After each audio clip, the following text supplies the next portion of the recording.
Boa tarde, galera do primeiro ano. Vamos lá para nossa videoaula. Pessoal, nossa videoaula hoje começa aí na página 6. Nós vamos falar sobre relações. E aí, por relações, tá?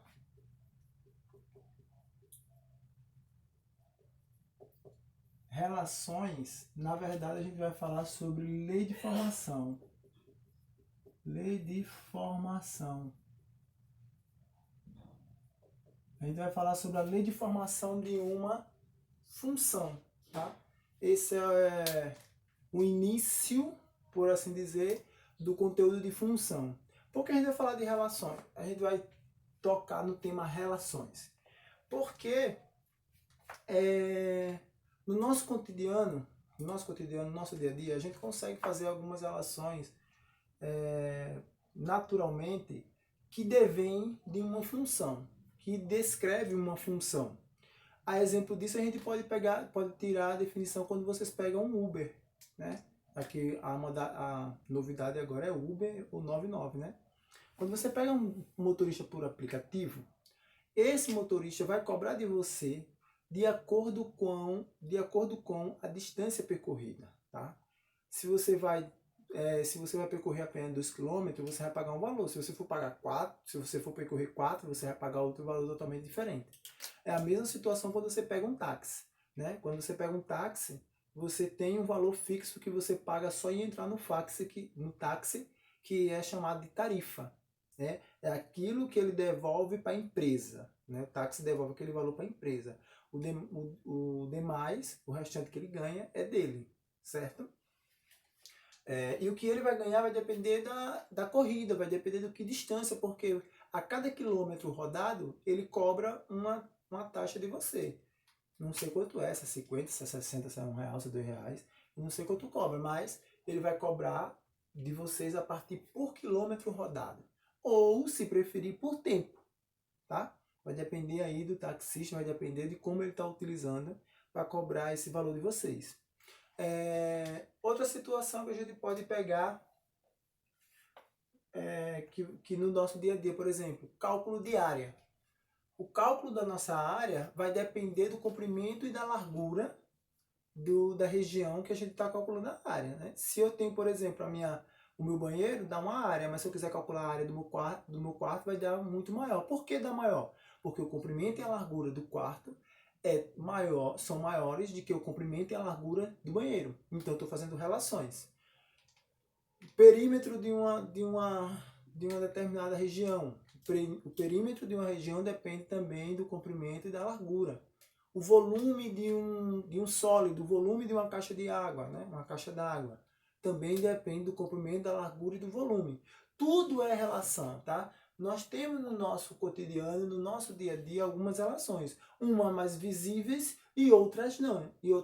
Eu posso lidar situações no nosso dia a dia que ela vem a partir de relações. Por exemplo, o seu celular. Se o seu celular é de plano, né, que a gente fala que é aquele plano pós-pago, né, que você paga e utiliza, né, paga lá aqueles R$30, R$35, R$40, R$50 e você utiliza a internet o mês todo, então aquilo ali é um plano. Isso aí, a gente tem uma relação disso aí. Você paga um determinado valor para utilizar uma determinada quantidade de minutos. Às vezes não é nem um minuto de ligação, porque agora o minuto de ligação é livre, né? Você pode ligar para qualquer operadora a qualquer tempo, porém a quantidade de dados em relação à internet é um valor fixo. Você só pode usar aquilo ali durante o dia. Se você usar mais do que aquilo ali, você consome ali 100% do plano contratual e você não tem mais internet o resto do dia ou o restante do mês, vai depender aí da situação do seu plano que você contratou, certo? Se você tivesse telefone fixo, você também tem essa relação você também tem uma relação. E todas essas relações, elas podem ser descritas para a gente como uma relação descrita por lei de formação ou por função, se você preferir, tá? Porque quando você calcula a área de uma região, se for um quadrado, lado ao quadrado. Eu preciso saber aqui, ó, o comprimento, né, o lado dessa região para determinar sua área. Isso eu estou falando de um quadrado, mas se for qualquer outra figura, a gente tem as outras relações que eu tenho certeza que vocês conhecem quais são as relações que definem a área de uma figura geométrica plana, ou até mesmo no círculo, né? Por exemplo, a área do círculo. Vou colocar aqui a área do círculo, eu achei interessante agora. A área do círculo é 2π, ou melhor, πr ao quadrado, né? πr ao quadrado. Aonde a área do círculo vai variar de acordo com quem? De acordo com o raio. A depender do comprimento do raio, a área do meu círculo varia. Porque a gente sabe que π é um número adimensional. Ah, professor, adimensional, o que significa adimensional? Adimensional significa que não tem dimensão.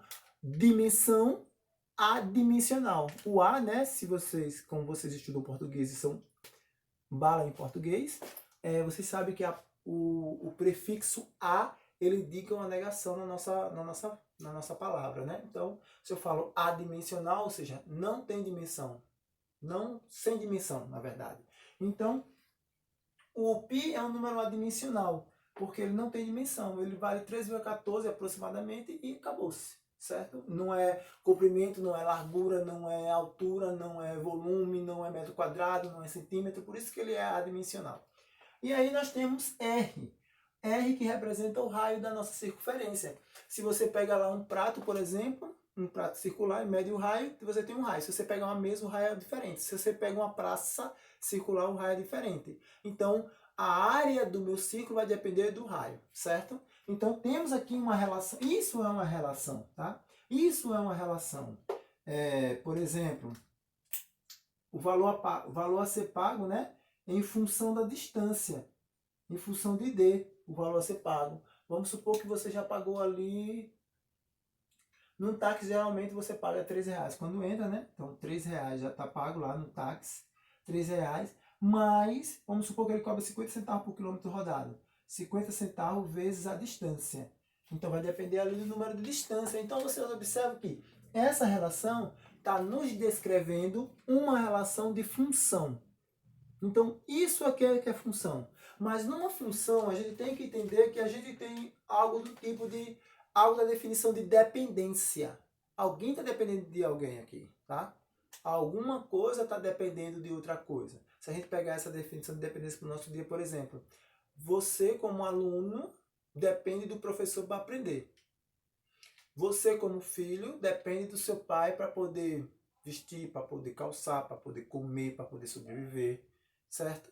Então, existem essas relações de quem é dependente e quem é... Tem aquela pessoa que é dependente e tem aquele que é independente. Na sua situação com o seu pai, você é dependente, você depende do seu pai. O seu pai é o independente, ele se mantém por si só. No caso comigo, eu sou o independente, que eu sou o seu professor, tá?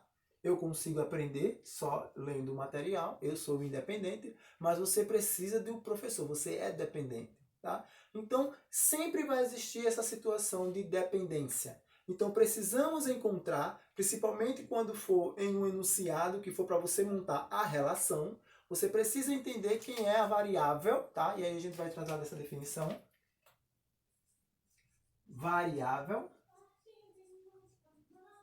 Aí a variável, a minha variável pode ser V de valor, A de área, L de lado, D de distância. Essas são as nossas variáveis, certo? E essas variáveis, ora ela pode ser dependente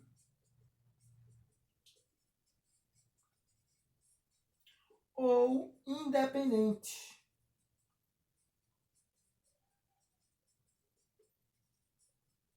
Independente. Só que eu preciso identificar quem depende de quem. Qual é a independente? Vamos lá, por exemplo, para o nosso dia a dia. O carro eu estacionei meu carro lá no estacionamento do shopping, né? Hoje não, porque hoje a gente sabe que o shopping está fechado, mas vamos pegar o shopping no dia de funcionamento. Se você estaciona o seu carro no shopping, você paga uma tarifa.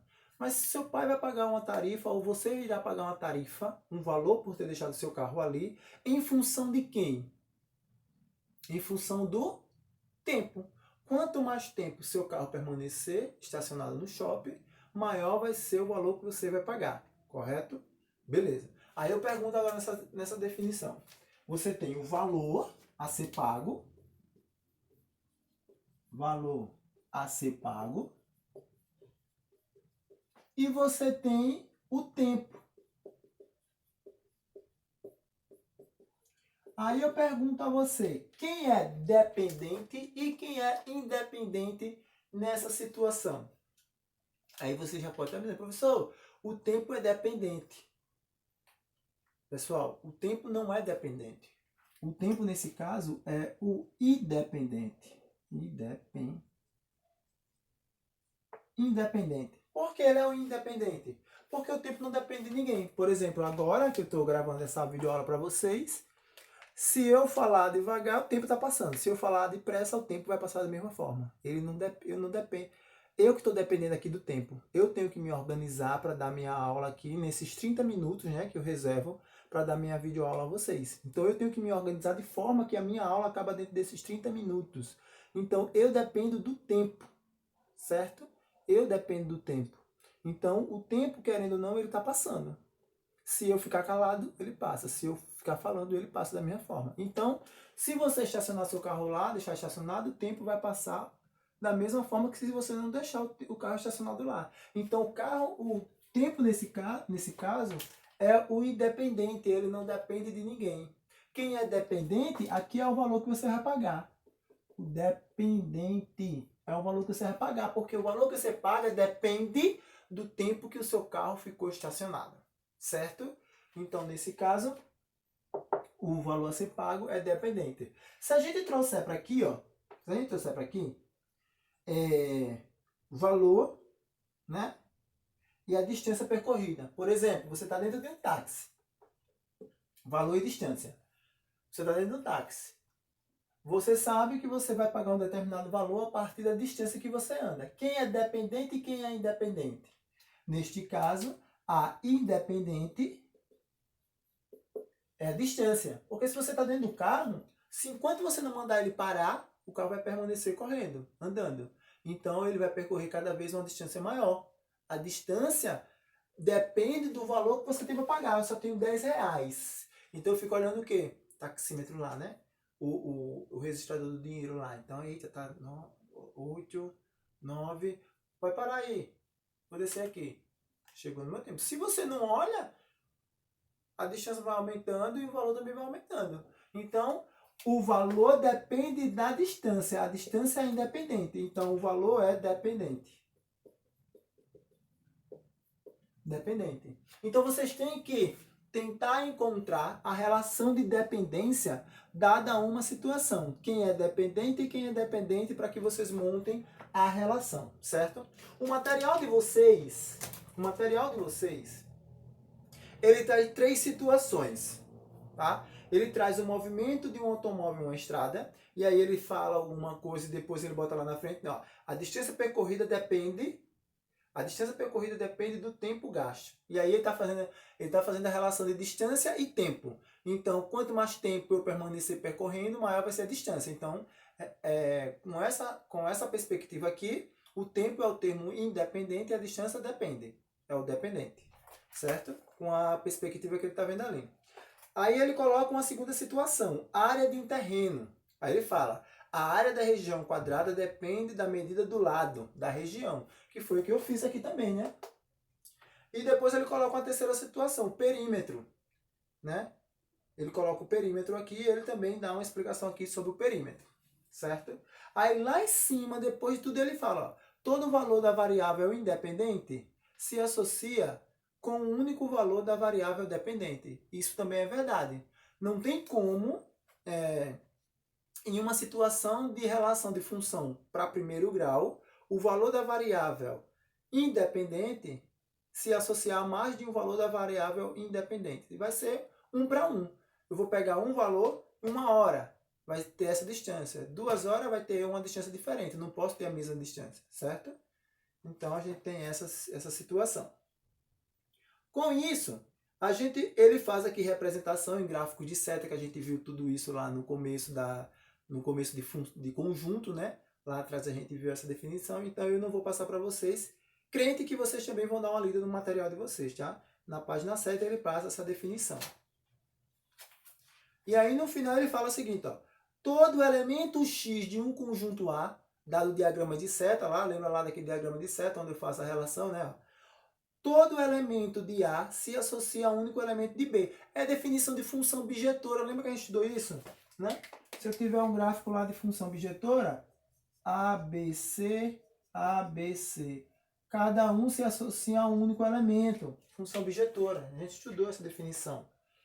E aí a gente entra para a definição de função, propriamente dita, né? Vamos lá agora para a definição de função.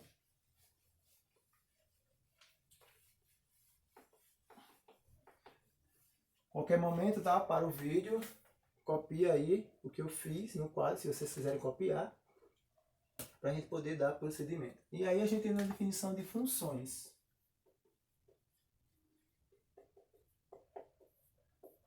E aí, mais uma vez, eu vou ler, tá? E não vou estar escrevendo muito ali no quadro, senão eu perco muito tempo. Viu aí, novamente, ó? Né? Tô dependendo do tempo.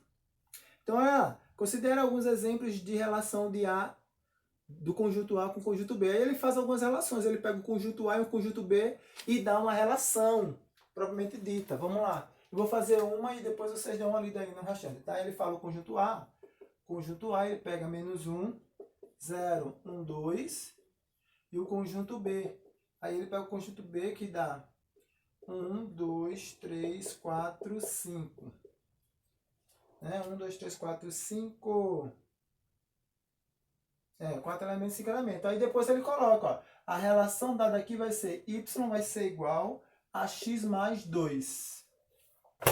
Para a gente montar o diagrama de setas, com menos 1, 0, 1, 2, e no outro lado ter 1, 2, 3, 4, 5, eu tenho essa relação. Só posso ligar se existir essa definição dessa relação. Então, ó, y é o valor daqui, ó, e o x é daqui. Lembra que a gente já discutiu essa situação aqui. Então, você tem y é igual a menos 1 mais 2, que dá 1. Y é igual a 0 mais 2, que dá 2. Y é igual a 1 mais 2, que dá 3. Y é igual a 2 mais 2, que dá 4. Então, eu posso fazer essa ligação. Menos 1, 1, 0, 2, 1, 3 e 2, 4. Então tá aí. Sobrou um elemento que não teve relação, porque a partir das definições dadas, né? Então só chegava a essa situação aí. Então eu montei uma relação de acordo com os conjuntos que ele me deu. E ele vai botar mais duas situações aí para vocês darem uma lida. E logo embaixo ele coloca: todo elemento de A se associa com um único elemento em B, que chamaremos de propriedade F. Tá? É só isso que ele diz. Aí ele vem mais abaixo da outra situação. Ele mostra, vou mostrar aqui o livro para vocês, não sei se vocês vão conseguir enxergar, mas ele mostra a relação do diagrama de seta justamente, ó, da situação 1, da situação 2, 3 e da situação 4. Certo? E aí, se ele perguntar qual delas é função, a relação 4 não é função. Porque você observa o seguinte: a todo momento, os elementos de A se associam a um único elemento em B. E na nossa situação F4 e na F3 também, a gente observa que pelas relações dadas, né, tem um elemento na situação 3, tem um elemento que não faz relação com o elemento em A de B, tá? Tem um elemento em A que não faz relação em B, então não pode ser função, porque para ser função todo elemento de A tem que sair uma seta. E na F4 eu tenho um único elemento de A que está saindo duas setas. E também não pode. Porque logo abaixo ele traz a definição. Ó. Dado dois conjuntos A e B não vazios, chama-se função de A em B a toda a relação F entre A e B, tal que todo elemento X, todo elemento do meu conjunto A, que são elemento do conjunto X, né, de A, se associa a um único elemento Y em B. Então, eu tenho que ter que, de todos os elementos de A, do meu conjunto A, que são elementos X, tem que sair uma única seta para se associar a um único elemento em B, que são elementos do conjunto Y. Se isso ocorre, eu tenho uma definição de função, certo? Se isso não ocorrer, eu não tenho uma definição de função prescrita pelo livro, dada pela definição dada pela nossa literatura, certo? E aí ele explica, ó, depois ele diz, ó, F1 e F2 são funções, e F3 e F4 não são funções, certo? Ele mesmo aí dar essa relação para vocês de que é e de que não é função, certo? Deixa eu tentar explicar melhor essa relação por diagrama de seta. E aí eu vou fazer 3 relações aqui. 1, 2, 3. Para ser função de A em B, eu posso ter 3 situações. São as únicas 3 situações que me diz que eu tenho uma função. Quais são elas? Vou colocar aqui, ó, ABC, AB, ABC.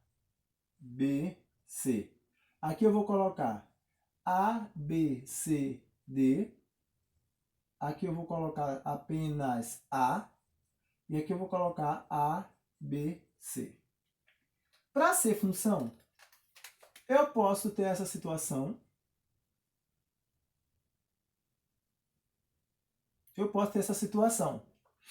Podem sobrar elementos no meu conjunto B? Pode. Poder sobrar no B? Pode. Não pode sobrar em A. Isso não pode.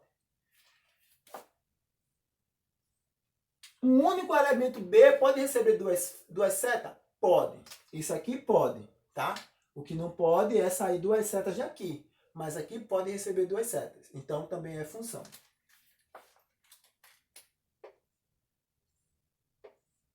E essa daqui, que também é a situação ideal, tá? Essa é a situação ideal. Que de cada elemento de A parta uma única seta, chegando a um único elemento em B. E que o meu conjunto domínio seja igual ao meu conjunto contradomínio.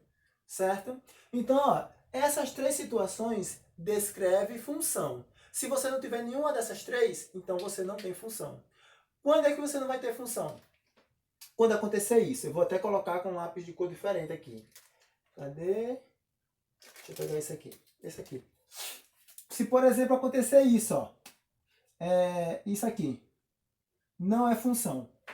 Por que não é função, professor? Porque saiu 2 setas desse daqui. Aí não é função. Ou se acontecer isso aqui, ó. Não é função. Por quê? Porque sobrou elemento em A. E não pode sobrar. São 2 coisas que não podem acontecer.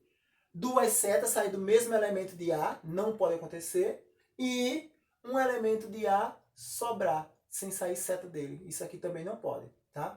Essas 2 situações eu não tenho função. Então, o que é que eu quero que vocês façam agora?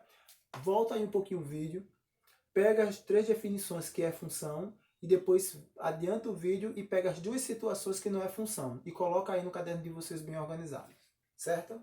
Continuemos. Anotem aí a definição de função logo abaixo, tá? A definição que a gente estudou. E aí a gente vai para... Ou melhor, nós iremos para a definição do conjunto domínio. Domínio da função.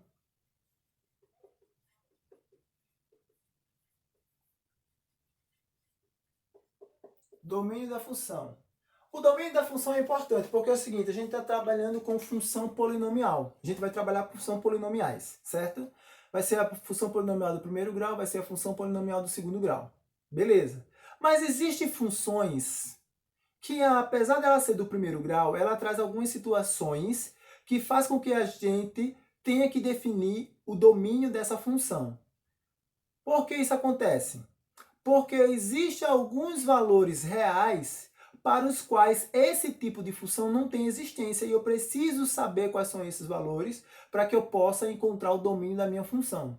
Vamos lá ver isso aqui, tá? Por exemplo, se eu pegar uma função f de x igual a x mais 10, se eu perguntar qual é o domínio dela para vocês, ó, o domínio dela pertence, o domínio dela é real, tá? O domínio dela é igual ao conjunto de números reais. Esse é o domínio dela, tá? Por que é real, professor? Porque para qualquer valor que eu coloque aqui sendo real, essa função existe. Pode ser um número natural, pode ser um número inteiro, pode ser um número racional, pode ser um número irracional, pode ser um número real. Se eu colocar qualquer um desses números aqui, essa função tem existência. Ela não deixa de ter existência. E aí a gente vai ver essa definição de não ter existência justamente agora. F de x, primeiro exemplo, tá? Coloca aí, primeiro exemplo, segundo exemplo. F de x é igual a x mais 1 sobre x menos 7. Essa função aqui também é uma função do primeiro grau, só que não é mais uma função polinomial. Ela é uma função racional porque ela está em forma de fração, certo? E aí a gente tem o seguinte ali. Tem algum momento que essa função deixa de ter existência. E qual é esse momento? Se vocês me perguntarem isso, eu vou dizer, ó, quando x for igual a 7. X igual a 7, ela deixa de ter existência. Mas por que, professor? Coloca 7 ali no lugar do x e me diz quanto é que dá. 7 mais 1, 8. Em cima fica 8, embaixo. 7 menos 7, 0. Quanto é 8 dividido por 0? Eita, teve alguém que disse 0 aí, não foi? Não é não, tá? Não existe divisão por 0. Não existe divisão por 0. Então, por isso que embaixo não pode ser 0. Embaixo tem que ser um valor diferente de 0. Então, como é que eu avalio e como é que eu crio o domínio dessa função? Eu vou pegar a parte de baixo, x menos 7, e vou calcular ela para diferente de 0. Logo, x tem que ser diferente de 7. Então, beleza. Qual é o domínio da minha função? É o conjunto dos números reais menos o 7. Acabou. Tá aí. O domínio da minha função é real. Eu só não posso ter o 7. Pode ser qualquer outro número, menos o 7. Beleza? Outra situação. Vou apagar aqui, tá? Outra situação. F de x é igual a raiz quadrada de x menos 8. E aí eu quero perguntar a vocês. Uma raiz quadrada, quando é que ela não tem existência? Uma raiz quadrada não tem existência quando o meu radicando é negativo. Porque eu posso calcular raiz de 0, raiz de 1, raiz de 4, raiz de 9, raiz e assim sucessivamente. Raiz quadrada desses valores todinhos que eu estou dizendo. Eu só não posso calcular raiz quadrada de menos 1. Não tem como, né? Então, esse valor aqui, ó, pode ser... Como é que eu avalio o domínio dessa função? X menos 8 tem que ser maior ou igual a 0. Logo, x pode ser qualquer valor maior ou igual a 8. Então, tá aqui, ó, encontrei esse valor e o domínio da minha função é qualquer x pertencente a R, tal que x tem que ser maior ou igual a 8. Tá aqui o domínio da minha função. Encontrei o domínio, o conjunto domínio da minha função, quando ela é uma função racional, né? Ó, ela é uma função racional porque também tem uma raiz, certo?